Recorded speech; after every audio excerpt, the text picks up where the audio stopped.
terrible, terrible myths. Rylan Clarke regurgitated, spouted most of that free iPads and everything. Hang on. Rylan pointed out that, and we're talking about Rylan, who was presenting on This Morning last week, who pointed out that this country's built on immigration, that he was grateful to all of the migrants who've come to the NHS. There you go, Kevin Maguire, awful man.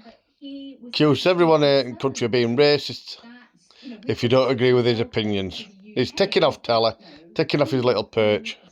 People are, and I have to say, Kevin, it is the duty of government, as the government itself would acknowledge, that we control borders and we do not just welcome everybody if we don't know who they are. And I think Rylan's message struck a chord with a lot of people who said, we're also concerned. He was concerned about illegal routes. He did not want it to be an anti-migration message. He also, Susanna, regurgitated a load of myths and lies. And let's not ignore that.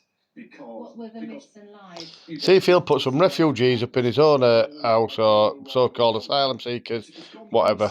Myths and lies have gone mainstream, and we've got to challenge. So what people are concerned about is that we give a lot of support to people who are here illegally, that is not given to other people. Well, other people do get support. You get benefits. What a complete tosser. You get council and social housing, and yes, there's 1.3 million people on social waiting lists. But you prefer to give it homes to other people first from other countries. That figure's been consistent for a long time. Ryan also pointed out we have a massive homelessness problem. The government itself acknowledges there's not enough housing.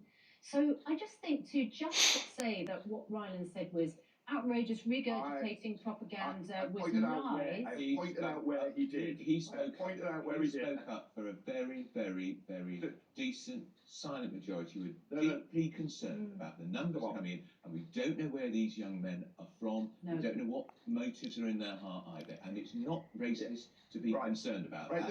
He wasn't racist in saying. And this is another myth that needs challenging, that somehow they're disproportionately likely to be sex offenders and rapists. He didn't say that. He did it. We're not. But how do we know? And people come illegally and we're not processing them quickly and we're not able to deport them. How do we know who they are? Somebody who can trace their roots back to William the Conqueror. What a load of shit this man talks. You don't really know who they are. You don't know who the parents are of kids in schools. Look, I mean, we can create. Same man who took his own kids out of school at school time and said because he can afford to go to China, that makes it him have the right to do so, compared to someone who's poor going on a camping trip. What's happening at the moment is we've gone back all the way to the worst aspects of the 1970s, where racism is becoming mainstream and myths and lies are being peddled. I understand that, but I think you're also... Because you want to fly the flag or say for Britain, you're racist. What a prick. People like me who dare to say there's a great concern that we're racist, and it's shocking to call people racist. Go on, Andrew, get him told. Decent people being very concerned about the impact on their communities, and they don't know where these young men are from. That's not racist to say that. You know, the tone of the whole debate has gone incredibly toxic. So shouldn't we just keep it calm then, and not start pointing fingers at individuals who are simply trying to express a view? Hang on.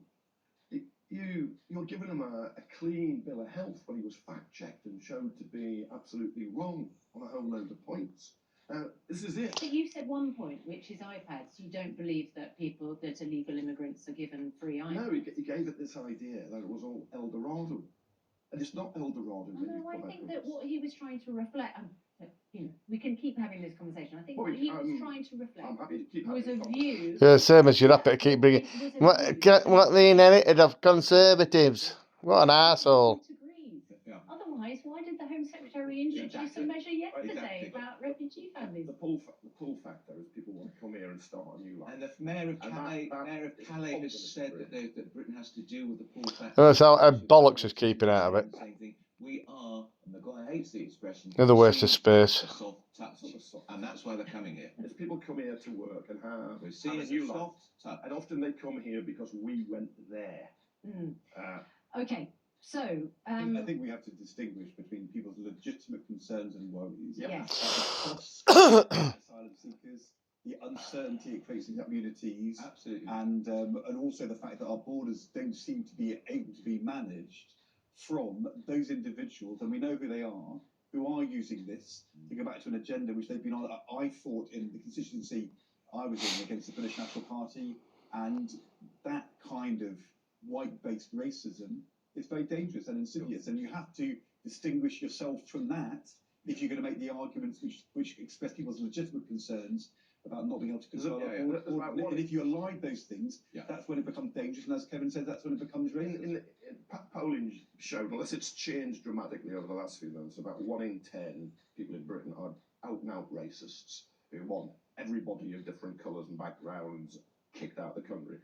Other people have lots of concerns, and those concerns are across a spectrum. If you look at the people and you listen to the people who were outside the Bell Inn in Epping, there were some people with genuine concerns who were good people. And then you had others going along who were just deliberately pouring petrol on the fire to stoke up resentment and exploit those concerns. And if you look at Elon Musk's tweets for the last few days, you can see a lot of petrol being poured on a lot of fire. Of course, and it's where I think the tone and the facts. Well, there you go. Get rid of the arsehole off the telly.